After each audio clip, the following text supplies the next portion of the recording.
ഏറ്റവും കൂടുതൽ രോമങ്ങളുള്ള ആടുകളെ വളർത്തുന്നവരായിരുന്നു കൽബ് ഗോത്രക്കാർ. ആ കൽബ് ഗോത്രക്കാരുടെ ആടുകളുടെ രോമത്തിന്റെ എണ്ണത്തിനേക്കാളും കൂടുതൽ ആളുകൾക്ക്, എന്ന് പറഞ്ഞാൽ ഒരുപാട് ആളുകൾക്ക്, ധാരാളം ആളുകൾക്ക് അല്ലാഹു സുബ്ഹാനഹു വ തആല ബറാഅത്തിന്റെ രാവ് തെറ്റുകൾ പുറത്തു കൊടുക്കുന്ന ഇമാം തുർമുദി തങ്ങൾ ഉദ്ധരിച്ച ഹദീസ്. ഇബ്നു മാജ തങ്ങളുടെ ഹദീസ് ലി ജമീഇ ഖൽഖി, എല്ലാ പടപ്പുകൾക്കും പുറത്തു കൊടുക്കും. രണ്ടു കൂട്ടർ മാത്രം അതിൽ നിന്ന് ഒഴിവാണ്. ഇല്ലാ ലി മുശ്രിക്കിൻ ഔ മുശാഹിൻ, വിശ്വാസം ഇല്ലാത്തവനിക്ക് അല്ലാഹു തആല വിശ്വാസം വരും കാലം വരെ പുറത്തു കൊടുക്കൂല.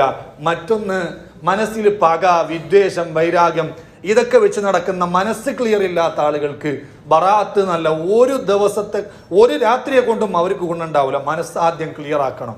അതുകൊണ്ട് ലവാഖിയുൽ അൻവാറിൽ ഷഹറാനി ഇമാം പറയുന്നുണ്ട്, നിങ്ങൾ ബറാഅത്ത് വരുന്നതിന് മുമ്പ് നിങ്ങളെ മനസ്സ് ക്ലിയർ ആക്കണം. കാരണം ഈ ബറാഅത്തിന്റെ രാവി ഇത്രയും വലിയ മഗ്ഫിറത്ത് അല്ലാഹു ഓഫർ ചെയ്തിട്ട് നിങ്ങളെ മനസ്സ് ക്ലിയർ ഇല്ലാത്തത് കൊണ്ട് ആ ഓഫർ നിങ്ങൾക്ക് നഷ്ടപ്പെട്ടു എന്ന് പറഞ്ഞാൽ അതിനേക്കാളും വലിയ നഷ്ടം പിന്നെ എന്താ? കൊണ്ട് ബറാഅത്ത് വരുന്നതിന് മുമ്പ് എല്ലാവരും മനസ്സുകൾ കിബ്ർ, ഹസദ്, റിയാ, പക, വിദ്വേഷം, വൈരാഗ്യം ഇങ്ങനെയുള്ള എല്ലാത്തിൽ നിന്നും ക്ലിയർ ആക്കി നല്ല മനസ്സോടുകൂടെ വേണം ബറാഅത്തിനെ സ്വീകരിക്കാൻ.